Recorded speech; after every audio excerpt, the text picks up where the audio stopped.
Hello everyone, welcome to KK4Z. My name is Scott, and today I am located at the Little Tallapoosa Park located in Carroll County. Today we are participating in Winter Field Day. Winter Field Day is going to kick off in about another 40 or so minutes, and so got my final preparations done. We are operating under the call sign of Whiskey 4 Foxtrot, W4F. And our category is going to be 4M for mobile. So today I'll be running QRO, which for this contest is 100 watts, but I'll be running about half of that running CW. Just a quick pan over here. The rest of the group is way over there, and I'm way over here, and there's a reason for that. They are running single sideband, and they have bandpass filters, so they have a radio for each band that they're going to work on. However, I am the only CW station operating this weekend, and so I needed to have the ability to band hop to pick up the multipliers for each band. That's my function this trip, is to pick up the multipliers. So I need to try to get CW contacts on each of the bands, which are all bands except for the walk band. So it would be 6 meters, 10 meters, 15 meters, 20 meters, 40 meters, 80 meters, and maybe 160. My setup today is typical. I do have my trailer hooked up to shore power, so I can have heat and lights, and my radio and computer are going to be hooked up to my little Honda 2200 watt inverter generator, and I'll start that up about 5 or 10 minutes prior. The antenna du jour is my usual random wire vertical, 29 foot. With a 17-foot counterpoise. In this case, it's heading off in about that direction. Setup. Let me turn down the volume. Setup. We are using N3FJP software for Winter Field Day. We did try to network my computer with everybody else's, but there was just problems and everybody was just too far away, so I'm going to log separately and then merge my file with theirs. This time I am using the Yaesu FTDX10. I'll be running 25 to 50 watts probably for most of it. I am doing a couple different things this go around. I'm going to try to do all my CW from the computer using the function keys to send code through my WinKeyer USB. I also have a paddle set up, and then as a backup, I have the memories, the CW memories programmed into the FTDX10 that I can access if this software glitches. So I have multiple ways to continue the operation. I am using a PowerWorks power supply, and my little Pebble mouse, my Logi Pebble mouse. I happen to like that. So what am I doing this time? I'm doing a couple different things.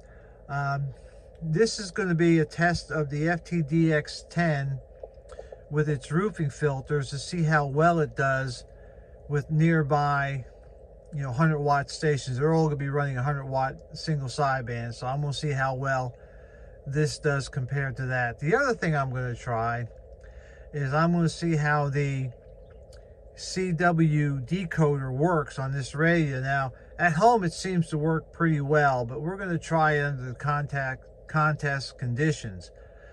My outer ring here, I have that set to change the CW speed, and one of the reasons for that is with the decoder, for it to do its job best, is to get the keyer speed of the radio set to what it's trying to decode, and it seems to do better that way. So I'm going to try it, see how it works. You know, typically my thoughts are nothing beats your ears. But sometimes when these guys are operating at 25 to 30 words a minute, that's a little bit beyond me, and maybe this could be a little help. So I'm all set up, ready to go. The only thing, right now my radio and laptop are on shore power, but as we get closer to kickoff time, I will switch over to generator power, and I should have enough gas to last me through the night. Traveled kind of light. That clothing bag is mostly filled with winter clothes. That's why it's so puffy. And then typically that's all I need for heating this thing at night. I mean, it'll get toasty warm in here. And I'm still using the manual. It's just not, the radio's just not as easy to use as the ICOMs are. The menus are a little wonky, but that's it. And so it's a nice day. Probably in the 40s or the 50s. I'm looking forward to a nice trip here. Nice activation. My job is to get multipliers, and I'll try and get all the multipliers I can, and then after that, then I'll just see if I can just add a few more to the pile. I'm not hardcore contesting. I'm mostly trying my radio and helping my club to give them success. But I'm going to have fun, and so I'll have more later on as the day goes on, and maybe as the night goes on. I'll see how it goes. So we'll talk to you later. All right, so it's a little past midnight, and it's been slow. The band conditions have not been very good. It has given me a more chance to work with the FTDX10, and you know, to me it's just an almost radio. It almost has good things. I wanted to show you something that this radio does. It's just really kind of quirky. Let's see, that way you can kind of hear. And so if you tune it, you see that? The screen goes away. If I go back up, or I go back down, it comes back. And it does this throughout the band. So I go down, disappears. I go up, it comes back. But now if I go down, and then I hit the tune button, and look, it comes back. Yeah, it's just one of the quirky things about this radio that it's almost annoying, not terribly. One thing I do like with the radio is the decoder. And you know, I'm a firm believer that your ears are the best way to code CW, your ears and your brain. But sometimes it's nice to have the decoder as a backup, not a primary, but as a backup. Today, the band conditions are bad. There was a lot of QSB and a lot of fading. And so sometimes when you're trying to get the exchange for winter field day, the band would fade. Or when the guy was sending his call sign, the band would fade. Sometimes, not all the time, but sometimes that decoder that's on here will pick up that missing character, and it saved me a couple times. There's been a couple times where I worked a guy and I had the decoder on and I didn't quite get the exchange, and the guy went QRT. But luckily I had my decoder set up and I caught that last letter or digit, so it kind of works pretty well. One thing that I had forgotten about this radio is that this setup will not work 160 meters with my random wire antenna, whereas my ICOM 7300 with my 15-year-old LDG 100 Pro will. Don't know why, but this just refuses. Like I said, the radio's got a lot of almost to it, but it is kind of quirky. There are things I like about it. I mean, I still like to bring it to the field. It's just that sometimes, you know, we have to fight with each other to get to do what we want to do. So I wanted to mention that. I am running on a generator for winter field day. If you look back there, that cable right there goes to my generator, and that generator is powering my computer and the radio. I have to power the computer because another thing I'm doing is I am driving my CW with the computer. I'm not using my key hardly at all. I have stuff programmed in 3FJP, and I've been using my mouse to click on the buttons there to get what I want, and it's working okay. You know, it is kind of cookie cutter, and sometimes it's not the best answer when somebody says again, or they just want the section. You know, I give them the whole thing, but it works well enough. And you know, it was kind of an experiment, just working off of the keyboard. You know, inputting stuff in the keyboard and then answering with the mouse on the keyboard, and it worked pretty well. I mean, I know people do this all the time, but I don't. But that's why I have the computer hooked up to the generator, because when your computer is doing anything with the radio other than just logging, then it also has to be on alternate power if that's what your group has decided to do. And that's what we decided to do, was, you know, use alternate power for the radios, and in my case the computer. If I was using my just my key,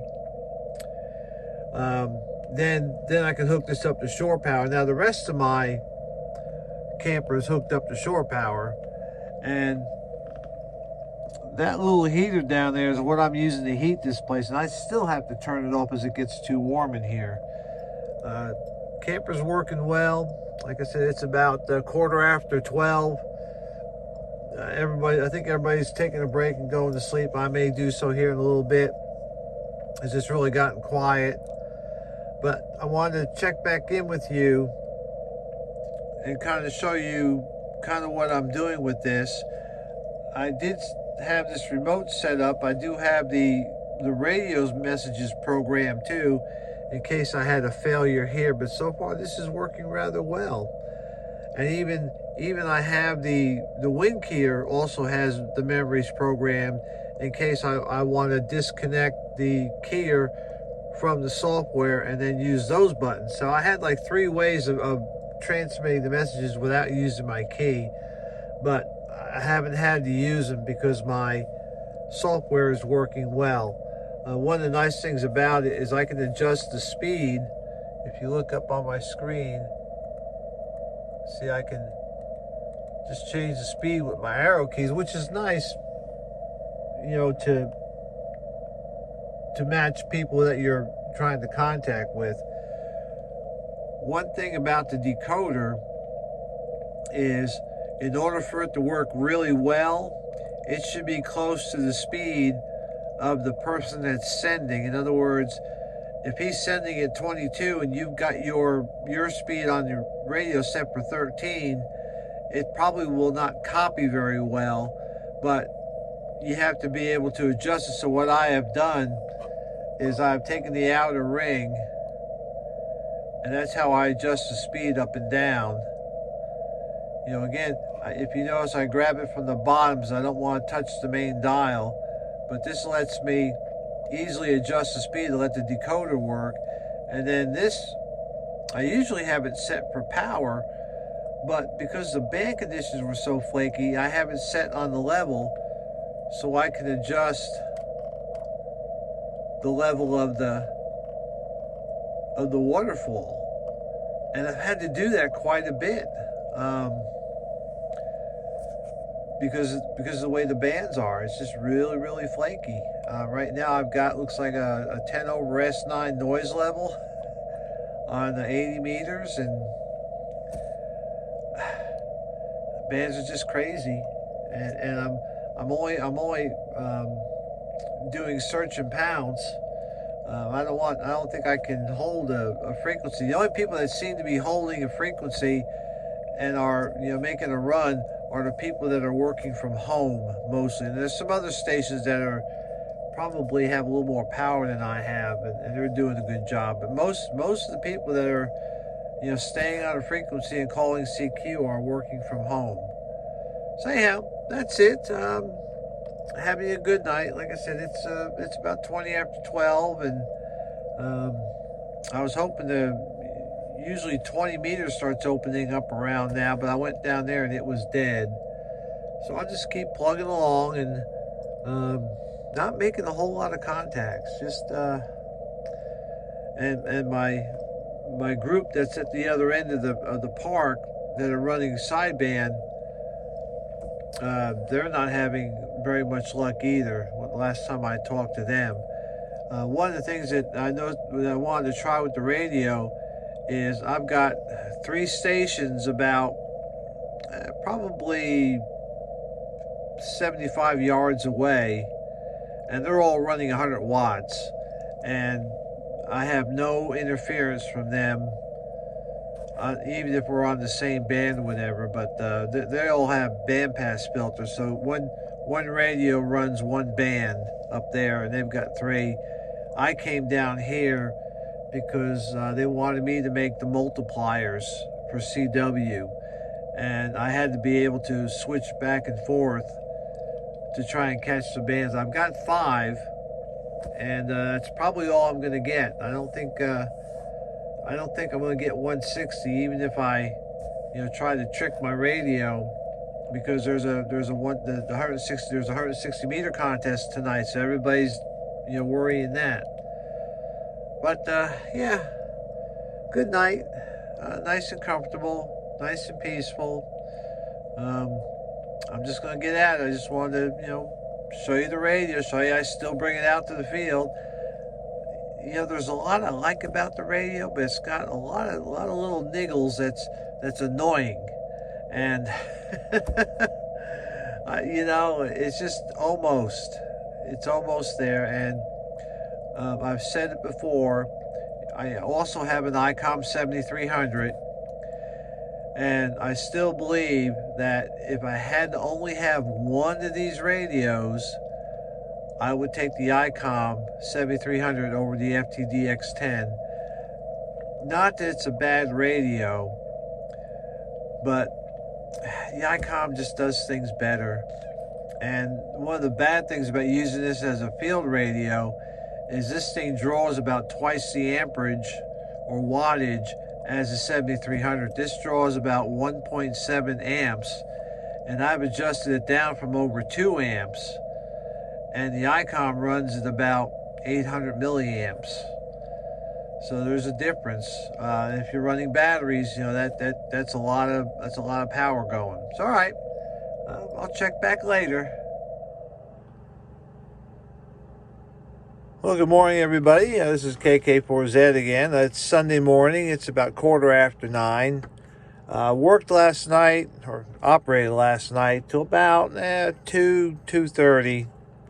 That's when things really kind of died out. I made some contacts, and I grabbed a couple 4 hours of sleep and got up this morning, had a little breakfast, and then decided to get back operating.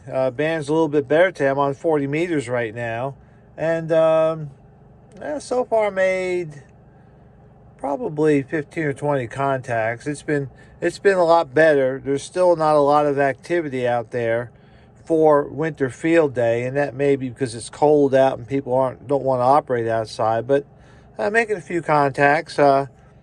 My goal for today is to make 100 contacts, or 1,000 points, or my generator runs out of gas. One of those 3. It's supposed to rain this afternoon, so I have to keep an eye on that. I hate breaking down in the rain, even though it doesn't take me long. I still don't like it. So I'll just keep operating until I can't go no more, and then that'll be it. Radio is still operating pretty much the same as it did yesterday. It's doing a pretty good job. I mean, there's a lot of things I like about the radio. The decoder works fairly well on this radio. It's the one shining point about it, that and the roofing filters, the crystal roofing filters, that is. And it helps because there's still QSB out there, and a lot of times when somebody's giving me part of their exchange, they fade, and while my ear may miss it, because my hearing's not that good, the radio decoder will pick it up. And so like I said, the decoder is not a replacement for your ears. However, it does help to make you work your cues faster, instead of having to listen to the guy 2 or 3 times to get the exchange or get his call sign. You just have to listen to it once, maybe twice, to verify what you heard, but it's a lot quicker. So I'm not advocating the use of the decoder to replace your ears, because your ears are still way better than the decoder. However, as a help, as an assistant, it does a good job. All right, well, I'm going to get back to it, and we'll see from there. Hopefully it'll be a good day. I think everybody on the other end is up and operating. They've already had breakfast, and so we'll just keep plugging on. This is Scott, KK4Z. All right, well, as you can see, I'm back at the home hacienda. I've got the trailer put away. I got everything put away. I'm back home. It's at roughly 1 o'clock, a little after 1. I wasn't that far away this time. It was in this county. We were at the little Tallapoosa Park, which is about 10 miles from here. It's a club event that the club wanted to do. So, anyhow, I didn't do a final scene at the campsite because I got up, looked at the sky, and thought it'd be best that I pack up and come home, get everything put up, and then worry about, finishing things up. It was a slow night. It was a slow day. There wasn't a whole lot of CW activity. I made 100 contacts, which that's okay. There just wasn't a lot of CW up there, and it's you might sit there and say, well, maybe it's your antenna, but I was working people from all over the country. I mean, up into Canada, over to California, Texas, Arkansas in the Midwest, Michigan, Minnesota, North Dakota, Iowa. So, I mean, I was getting out. So I just think this year there wasn't as many people operating. Even the single sidebanders, and there was like 3 or 4 of them working. They didn't do as great as I thought they would. So maybe this is an off year for Winter Field Day. But it was still kind of fun. I operated last night till about 2:30 in the morning. I took a break. I slept till about 6:30, 7 o'clock, got up, made a little breakfast, and then started operating. I quit 11:30 noon, and then packed up and came home. The day was good. The camping part was good, and working the radios was good. Again, the radio I brought was the FTDX10, and again, the more I work it, the more quirky things I find with it. And you've already seen in the YouTube how that the waterfall just disappears when you go through a band. You can hear a relay click, and then all of a sudden the waterfall goes away, and I'm not sure why that is. The good things are that the roofing filters work well, the crystal filters work well, and the decoder works well. The trick with the decoder is matching the speed that you're trying to transcribe, and so you have to go up and down. But they work pretty well, and the radio does okay. I mean, it's not a bad radio. It just has quirks, and I think Yaesu could fix them if Yaesu wanted to. And I don't know if they want to. The radio's been out now, I guess, for over a year, and it's still not where it should be. And I think a lot of the stuff is software and can be fixed if they decide to do that. I'm still going to hang on to it, but I still kind of like the radio. It's just that it really sometimes you just have to beat it into submission, or sometimes you just have to bang your head against the wall from some of the stuff it does. But if Yaesu would just take a little more time with it and do a few more upgrades, software upgrades mainly, I think, it really would be a fine radio. Again, I say it all the time, and I've been using the FTDX10 almost exclusively, that given the choice between the FTDX10 and the 7300, I would still take the 7300, even though the Yaesu appears to have better filtering. The crystal roofing filters are a help, but in general, anything I can work with the FTDX10, I can work with the 7300. And it's just a lot less hassle to work with the 7300. So that's it. We had fun. We camped out. We had fun. We socialized with one another. We ate, worked radios, and it was a good weekend. So looking forward to next year, and hope to hear you out there. It's KK4Z Scott saying 73.